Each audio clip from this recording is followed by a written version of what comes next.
창세기 14장 17절 말씀부터 24절 말씀까지 한 절씩 교독하도록 하십시다. 아브라함이 그돌라오멜과 그와 함께한 왕들을 파하고 돌아올 때에 소돔 왕이 사회 골짜기 곧 왕국에 나와 그를 영접하였고 살렘 왕 멜기세덱이 떡과 포도주를 가지고 나왔으니 그는 지극히 높으신 하나님의 제사장이었더라. 그가 아브라함에게 축복하여 가로되 천지의 주제시요 지극히 높으신 하나님이여 아브라함에게 복을 주옵소서. 너희 대적을 내 손에 붙이신 지극히 높으신 하나님을 찬송할지로다 하며 아브라함이 그 얻은 것에서 10분의 1을 멜기세덱에게 주었더라. 소돔 왕이 아브라함에게 이르되 사람은 내게 보내고 물품은 내가 취하라. 아브라함이 소돔 왕에게 이르되 천지의 주제시요 지극히 높으신 하나님 여호와께 내가 손을 들어 맹세하노니 내 말이 내가 아브라함으로 치붙게 하였다 할까 하여 내게 속한 것은 물론 한 실이나 신들매라도 내가 취하지 아니하리라. 오직 소년들의 먹은 것과 나와 동행한 아넬과 에스골과 마므레의 분깃을 취할지니 그들이 그 분깃을 취할 것이니라. 아멘. 오늘은 2012년 새해 첫 주일이고 또 1월 1일입니다. 새해에도 또 믿음 안에서 승리하는 우리 성도들과 교회가 되기를 소원을 합니다. 우리 신앙생활 가운데서 가장 큰 소원 중에 하나가 늘 믿음으로 승리하는 것, 그것이 아마 가장 큰 소원 중에 하나라고 생각이 되어집니다. 언제가 제일 믿음 생활에서 넘어지기 쉬운 때라고 생각을 하십니까? 승리하는 신앙생활을 우리가 원하는데 승리하는 신앙생활을 하기 위해서 언제 우리가 잘 넘어질 수 있겠느냐 하는 부분 생각을 해보는 것도 의미가 있는 줄 압니다. 아마 성도들 각각의 마음속에 여러 가지 대답이 있으리라고 생각이 되어집니다만은 제 생각을 잠깐 말씀을 드리면 잘 될 때, 형통할 때, 우리가 신앙생활에서 제일 넘어지기 쉬운 때라고 생각이 되어집니다. 어렵고 힘들 때는 성도들이 하나님을 찾게 되어 있습니다. 그 하나님께 간절히 매어 달리고 의지하고 또 기도하고 그래서 오히려 어려울 때는 신앙이 더 돈독해지고 아름다워지는 그런 경우들을 많이 볼 수가 있습니다. 그런데 형통할 때 더 신앙이 성장하고 잘 자라는 경우도 있지만 대개의 경우를 보면 잘 되고 형통할 때 넘어지기 쉬운 경우들을 볼 수가 있습니다. 오늘 창세기 14장에 있는 이 말씀은 아브라함의 믿음의 모습을 보여주는 내용인데 아브라함이 믿음의 조상이 될 수 있었던 이유 중에 하나가 잘 되고 형통할 때 하나님을 의지하는 믿음에 굳게 서서 흔들리지 않았기 때문에 믿음의 사람으로 믿음의 조상으로 하나님의 칭찬과 인정을 받은 것 아닌가라는 생각을 해봅니다.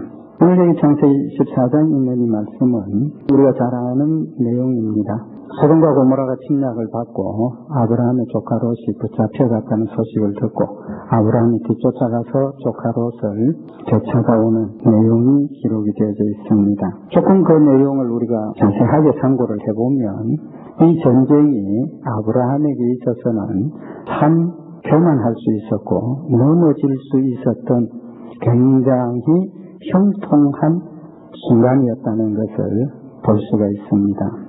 왜 그러냐 하면 아브라함이 뒤쫓아가서 조카 롯과 빼앗겼던 모든 것을 찾아올 수 있었던 그 일이 인간적으로 보면 불가능한 일이었기 때문입니다.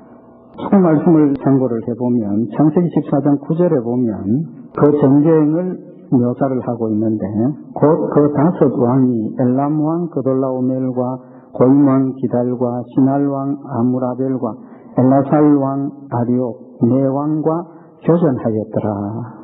지금 아브라함의 조카 롯이 소돔성에 살고 있었던 것 우리가 잘 알고 있습니다. 그런데 오늘 지금 소돔성이 공격을 받았던 그 전쟁의 내용을 보면 5 왕과 4왕이 서로 편을 나누어서 싸웠던 전쟁이라고 기록이 되어져 있는 거죠.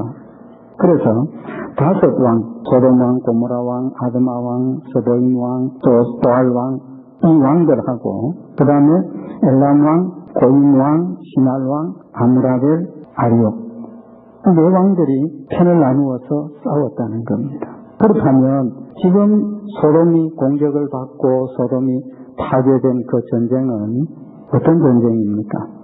전쟁에도 국지전이 있고 전면전이 있을 수 있는데 전면전 정도가 아니라 5 나라 왕과 4 나라 왕이 편을 갈라서 싸웠다면 그 전쟁의 규모가 얼마나 큰 것인가 하는 것을 우리가 짐작할 수 있습니다. 그런데 아브라함이 조카 롯을 되찾기 위해서 쫓아간 군사는 얼마나 됩니까? 성경이 창세기 14장 14절에 보면 아브라함이 그 조카의 사로잡혔음을 듣고 집에서 길리고 연습한 자 318인을 거느리고 단까지 쫓아가서 아브라함이 지금 쫓아간 군사의 숫자는 몇 명입니까? 318명입니다. 물론 성경이 구체적으로 지금 소돔을 공격했던 그 군사의 규모를 밝히지는 않았지만 이제 말씀을 드린 것처럼 5 나라 왕이 합쳐서 또 4 나라 왕이 합쳐서 싸운 전쟁이었다면 그 수가 오늘 이게 아브라함이 데리고 가는 군사 318명하고는 비교가 되지 않을 것이라는 것을 우리가 짐작할 수 있습니다. 뿐만 아니라 오늘 여기 아브라함이 데리고 갔던 그 군사를 뭐라고 표현을 했느냐 하면 집에서 길리고 연습한 자라고 표현을 했습니다. 이 길린다라는 이 히브리 원어의 의미는 집에서 태어났다라는 뜻입니다. 아브라함의 집에서 태어난 자들 중에 선택해서 훈련을 시켰다는 겁니다. 용병도 아니고 다른 군사들을 데리고 온 것이 아니라 집에서 태어난 사람들. 그래서 이때의 풍습을 우리가 짐작을 해보면 아브라함의 자녀들이 아니라 아브라함의 집에 있었던 종들 중에서 종의 자녀로 태어난 자들이라는 겁니다. 그렇다면 아브라함이 지금 데리고 가는 그 군사는 본인이라고 할 수도 없을 정도의 사람이라고 볼 수 있을 겁니다. 그렇게 군사를 이끌고 쫓아갔던 아브라함이 이겼습니다. 빼앗겼던 물건과 빼앗겼던 사람, 자신의 조카로까지 다 빼앗아서 돌아왔다는 겁니다. 그럼 그 전쟁은 인간적으로 볼 때 아브라함이 이길 수 있는 전쟁입니까? 없는 전쟁입니까? 절대로 이길 수 없는 전쟁이라는 것을 우리가 인정할 수 있는 겁니다. 그 전쟁에서 승리하고 돌아오는 길에 소돔 왕이 마중을 나왔습니다. 아브라함의 기분이 어땠겠습니까? 아마 그때 아브라함의 기분은 인간적으로 생각을 해보면 굉장히 들떠있고 또 흥분하고 그런 순간이 있으리라는 것을 생각을 해볼 수 있는 겁니다. 그렇지만 이후에 소돔 왕을 만난 아브라함의 모습을 보면 자신의 승리를 자랑하고 드러내고 자신을 과시한 것이 아니라 오히려 하나님 중심의 믿음을 가지고 하나님을 영화롭게 하는 아름다운 믿음의 모습을 보여주는 것을 볼 수가 있습니다. 그래서 오늘은 이 말씀, 오늘 본문 말씀 중에서 아브라함이 어떤 믿음의 자세를 가지고 있었기 때문에 교만하고 넘어질 수 있는 또 자만하고 자기를 과시할 수 있는 하나님을 잊어버릴 수 있는 그 순간에 오히려 하나님을 붙들고 하나님을 의지하고 하나님을 영화롭게 할 수 있었는가 하는 부분을 잠시 상고하면서 우리 새해에는 이 아브라함과 같은 믿음의 자세를 우리가 가지고 잘 되고 형통할 때 다 하나님 편에 서서 우리가 하나님을 영화롭게 하는 열매를 맺어서 잘 되고 형통함이 우리의 믿음에 성장하는 계기가 될 수 있는, 그래서 정말 우리가 한평생 살아가면서 하나님과 함께 동행하며 하나님 주신 축복을 온전하게 받아 누릴 수 있는 모습이 되기를 원해서 이 말씀을 잠시 상고하려고 합니다. 오늘 이 본문 말씀 중에서 가장 중요한 말씀이라고 생각이 되어집니다. 멜기세덱이 아브라함을 맞이했고 소돔 왕이 아브라함을 맞이했습니다. 오늘 여기 멜기세덱도 아브라함에게 하나님께 받은 축복을 아브라함에게 드렸고 또 아브라함에게 하나님께 찬송하라라고 권면을 했고 아브라함은 그의 11조를 드렸습니다. 또 소돔 왕이 아브라함에게 찾아온 그 모든 것에서 사람만 돌려보내고 물품은 아브라함이 가지라고 그렇게 이야기를 한 것을 볼 수가 있습니다. 그때 아브라함의 대답이 창세기 14장 22절에 아브라함이 소돔 왕에게 이르되 천지의 주제시요 지극히 높으신 하나님 여호와께 내가 손을 들어 맹세하노니 내 말이 내가 아브라함으로 지붙게 하였다 할까 하여 내게 속한 것은 물론 한 실이나 신들매라도 내가 취하지 아니하리라. 저차가운 모든 물건을 가지라고 했음에도 불구하고 아브라함이 가지지 않겠다고 그렇게 중요한 두 가지 믿음의 태도를 보인 것을 볼 수가 있습니다. 먼저 우리가 생각하고 싶은 것은 창세기 14장 22절에 있는 아브라함의 대답입니다. 나는 소돔 왕의 물건을 조그만한 것까지라도 가지지 않겠다라고 대답한 그 대답입니다. 그 대답의 의미가 무엇이냐는 겁니다.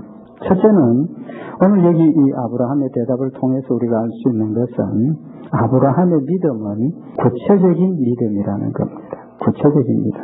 표현이 잘 되었는지는 잘 모르겠는데 아브라함이 가지고 있는 그 믿음의 근거가 확실한 이유를 가지고 믿을 이유가 있었고 또 그 이유를 가졌다는 것은 하나님이 주신 약속을 알았기 때문에 온전한 믿음을 가지고 하나님 편에 설 수 있었다는 사실을 우리에게 교훈을 하고 있고 두 번째 우리가 여기서 알 수 있는 것은 아브라함은 하나님을 분명히 알았다는 겁니다. 하나님을 알았다. 자신의 믿음의 대상인 하나님을 구체적이고 분명하게 알았다는 겁니다.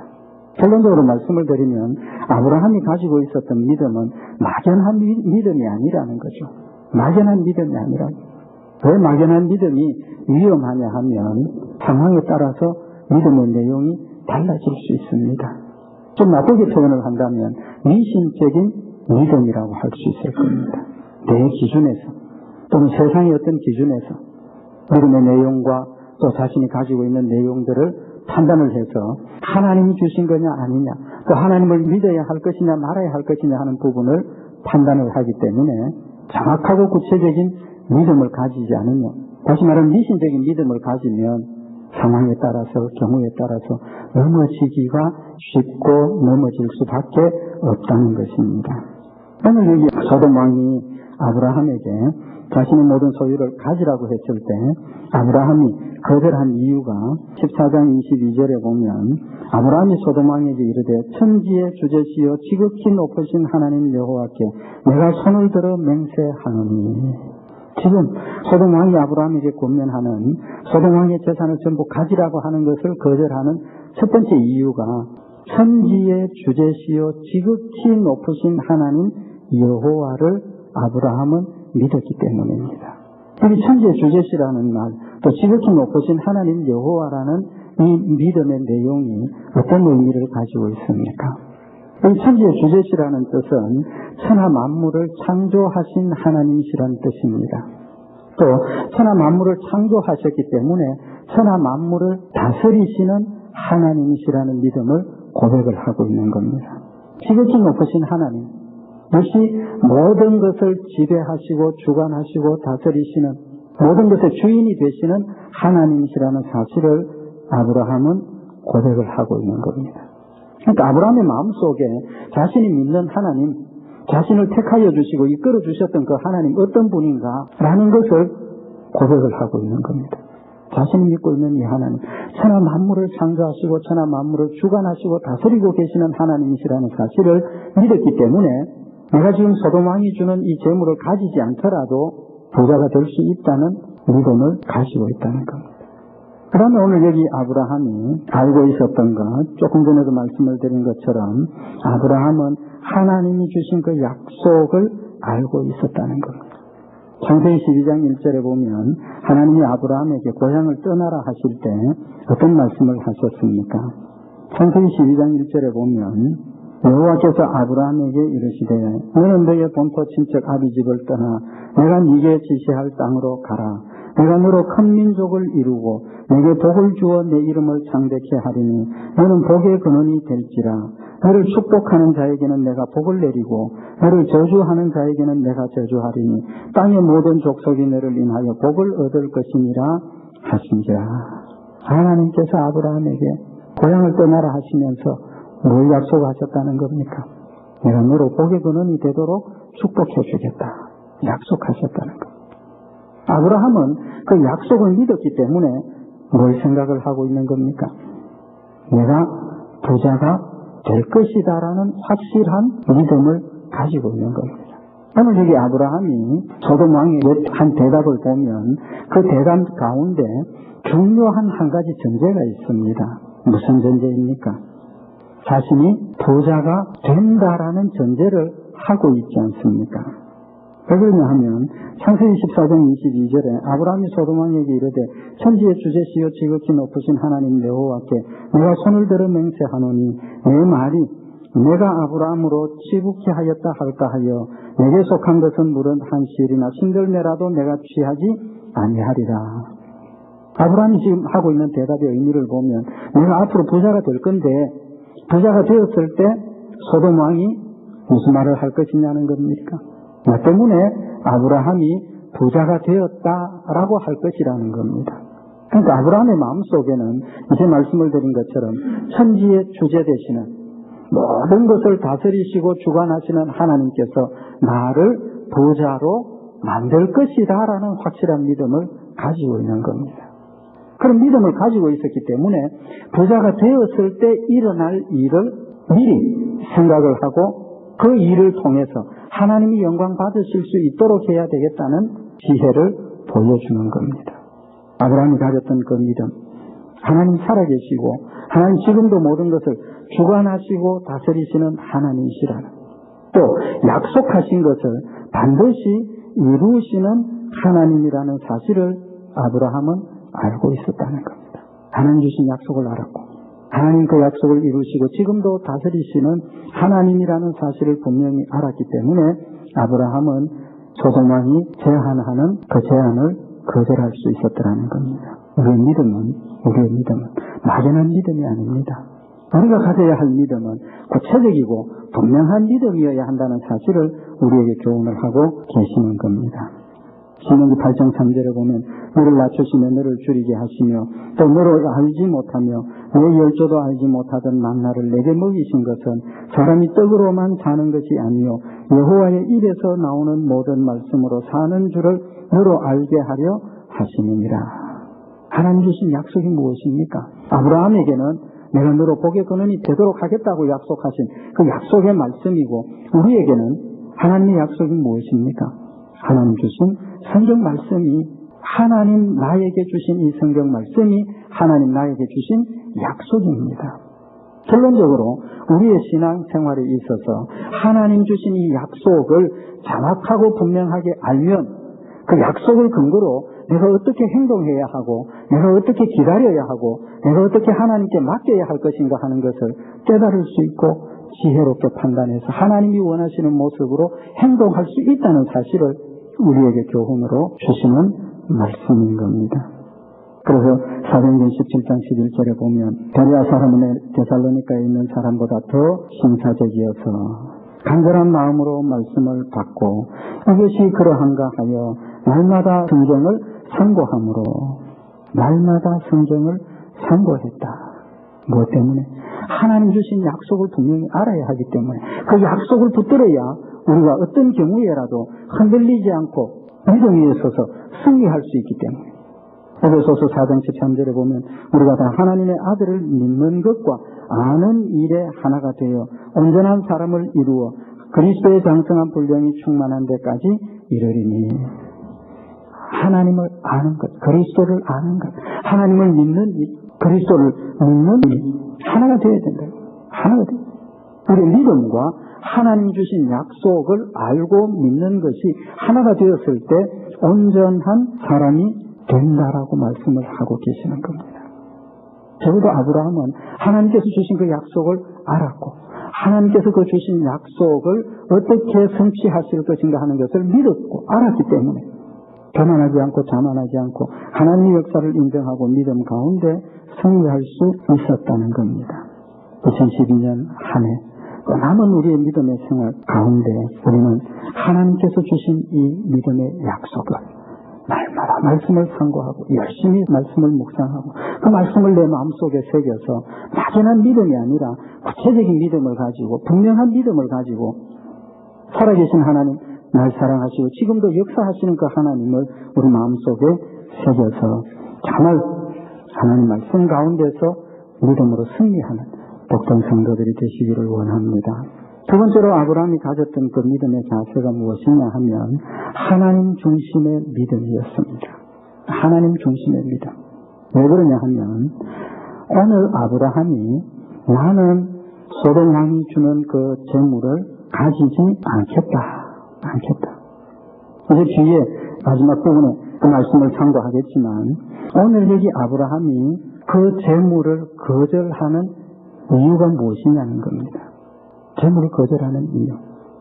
오늘 여기 본문 말씀을 통해서 우리가 생각해 볼 때에 우리가 생각할 수 있는 이유 하나는 하나님께 내가 부자가 되는 것을 맡기는 겁니다. 맡기는 거예요. 소돔 왕이 준 재물을 내가 소유함으로 부자가 될 수 있습니까? 없습니까? 부자가 될 수 있죠. 또 우리가 조금 생각을 넓혀서 이 사실을 받아들여 보면 하나님께서 나로 하여금 이런 기회를, 다시 말하면 내 힘으로 승리할 수 없는 전쟁을 승리케 하셔서 소돔 왕의 재물을 나에게 주셔서 나로 하나님께서 부자를 만드시는구나.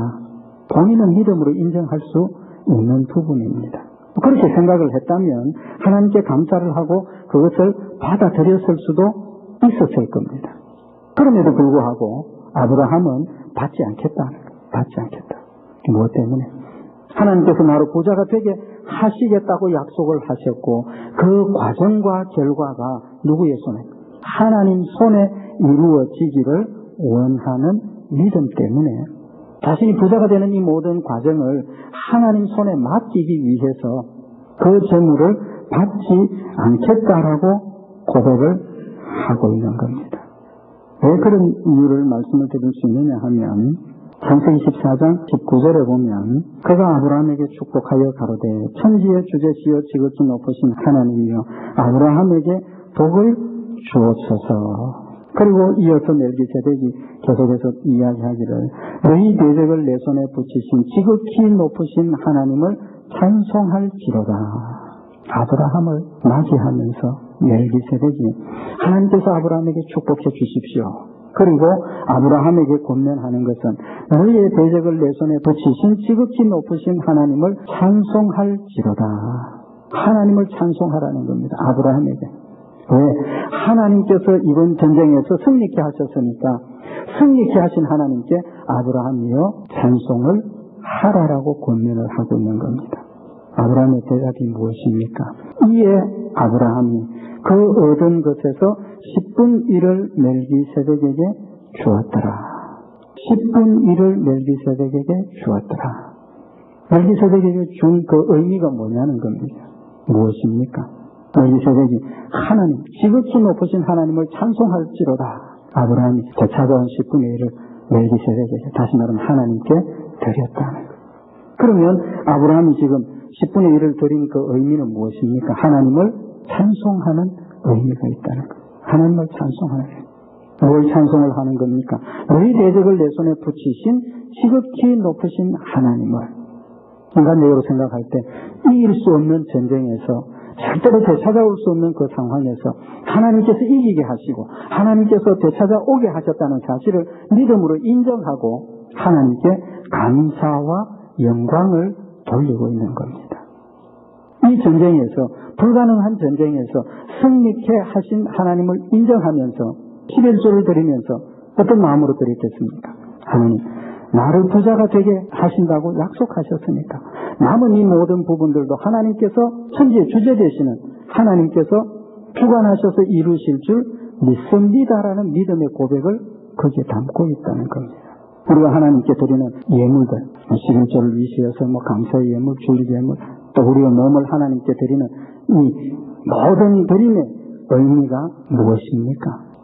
신명기 26장 10절에 보면 하나님께서 이스라엘 백성들에게 드리는 헌금의 의미를 교훈을 하셨는데 여호와여 이제 내가 주께서 내게 주신 토지 소산의 만물을 가져왔나이다 하고 너는 그것을 내 하나님 여호와 앞에 두고 내 하나님 여호와 앞에 경배할 것이며 농사를 지어서 첫 열매를 맺었습니다. 그 첫 열매는 하나님께 드리라고 하나님께서 명령을 하시면서 그 첫 열매를 하나님께 드릴 때 뭘 고백하라고 그랬느냐 하면 이제 내가 주께서 내게 주신 토지 소산의 만물을 가져왔나이다. 첫 열매를 드리는 것, 그것도 중요하지만 그 드림을 통해서 뭘 하나님께서 우리에게 교훈을 하시기를 원하시느냐 하면 주께서 내게 주신 우리가 하나님 앞에 헌금을 드리고 우리가 하나님 앞에 11조를 드리고 우리가 하나님 앞에 우리의 삶 가운데서 순종하면서 내 몸과 마음을 하나님께 제물로 드리는 그 의미가 하나님, 내 모든 이 것들이 하나님께서 주셔서 하나님께서 역사하셔서 하나님의 은혜로 받은 것입니다 라는 믿음을 고백하는 겁니다. 아울러서 하나님께서 주신 것이고 하나님께서 채워주셨기 때문에 이 예물을 드리는 것처럼 내 삶 전부를 하나님께 드리겠습니다라는 믿음을 거기에 담아서 드리는 것이라는 겁니다. 오늘 아브라함이 멜기세덱의 권면을 따라서 하나님을 찬송하라 할 때에 10분의 1을 구별해서 하나님께 드리는 것은 이런 이 전쟁이 하나님의 축복과 하나님의 능력으로 되어진 것입니다. 하나님 감사를 드립니다.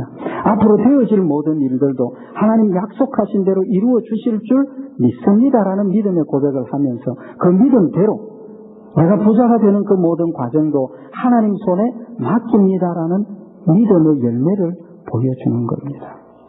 전전에도 말씀을 드린 것처럼 멜기세덱의 소유를 자기가 가짐으로 해서 부자가 될 수 있는, 빨리 될 수 있는 그런 길도 있었지만 또 그런 의미를 느낄 수도 있었지만 그것조차도 거절하면서 전적으로 하나님께서 역사하시는 역사에 의지하는 하나님께 모든 것을 맡기는 믿음을 보여주고 있는 겁니다.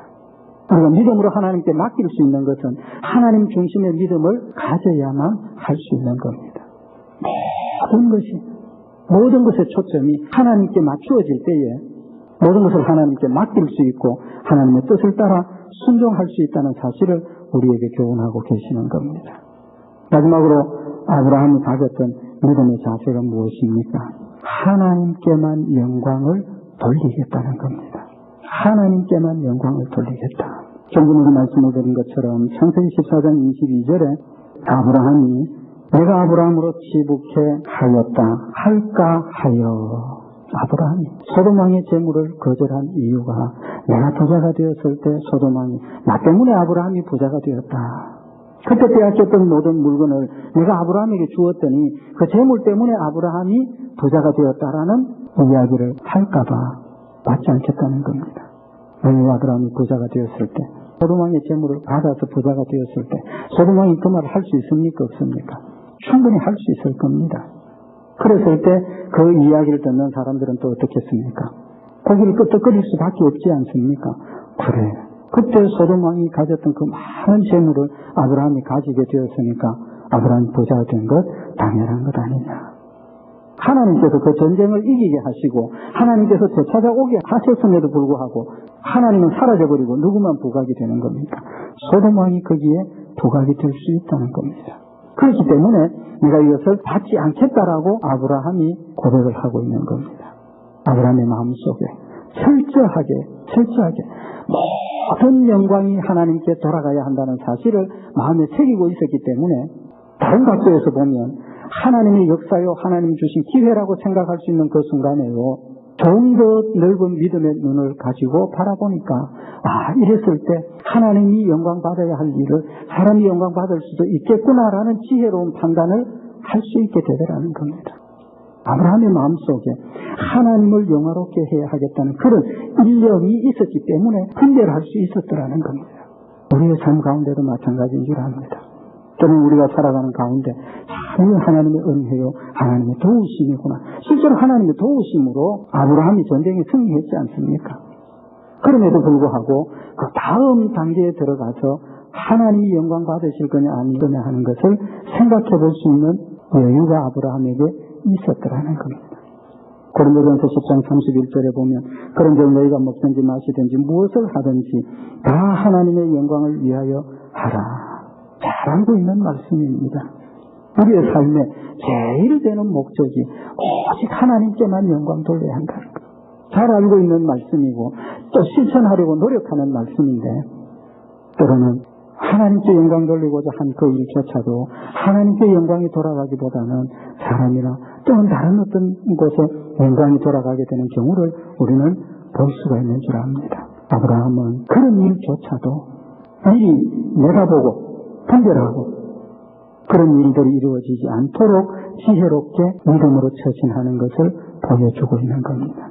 골로새서 3장 17절에 보면 또 무엇을 하든지 말이나 일이나 다 주 예수의 이름으로 하고 그럴 수니도 하나님 아버지께 감사하라. 모든 일에 주 예수의 이름으로 하라라. 왜 주 예수의 이름으로 하라라고 하십니까?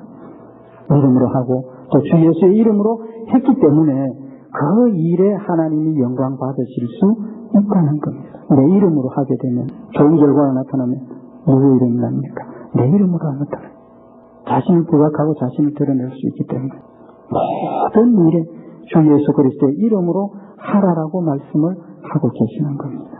빌립보 1장 20절에 보면 나의 간절한 기대와 소망을 따라 아무 일에든지 부끄럽지 아니하고 오직 전과 같이 이제도 온전히 담대하여 살든지 죽든지 내 몸에서 그리스도가 존귀히 되게 하려 하나니. 사도 바울이 고백. 살든지 죽든지 무엇을 하든지 내 몸에서 그리스도가 존귀히 되기를 원한다라고 고백을 하고 있는 겁니다.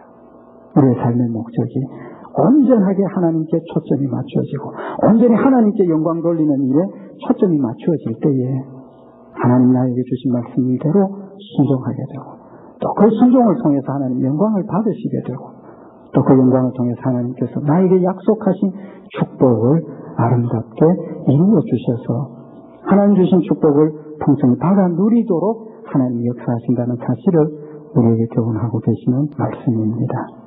우리 오늘 2012년 또 남은 우리의 믿음의 생활이 하나님 중심입니다. 하나님 영광을 위합니다. 하나님 주신 약속의 말씀을 구체적으로 알고 그 약속을 믿고 의지하면서 그 말씀대로 순종하는 우리 성도들이 되셔서 하나님께서 아브라함에게 주셨던 이 놀라운 축복을 같이 받아 누리는 복된 성도들이 되시기를 바랍니다. 기도드리십시오. 사랑하는 하나님 아버지, 아브라함이 믿음으로 서서 하나님 말씀대로 순종하며 살아갈 때에 하나님을 영화롭게 하며 믿음의 조상이라는 귀한 축복을 받았음을 저희들이 상고하였나이다. 아브라함이 가졌던 이 아름다운 믿음을 저희들도 가질 수 있게 하여 주시옵소서. 말씀을 사모하게 하시고 말씀을 날마다 상고하게 하시며 말씀을 날마다 마음속에 새기고 기억하게 하시고 말씀대로 순종하는 저희들이 되게 하여 주시옵시고 말씀대로 하나님께 모든 것을 맡기며 하나님 역사를 따라 순종하며 하나님을 영화롭게 하는 아름다운 우리의 삶이 되게 하여 주시옵소서. 나는 우리의 모든 생애가 하나님과 함께 동행하며 하나님 영광 받으시는 생애가 되도록 축복하신 줄 믿고 감사드리오며 우리 주 예수님 이름으로 기도드려 사옵나이다. 아멘.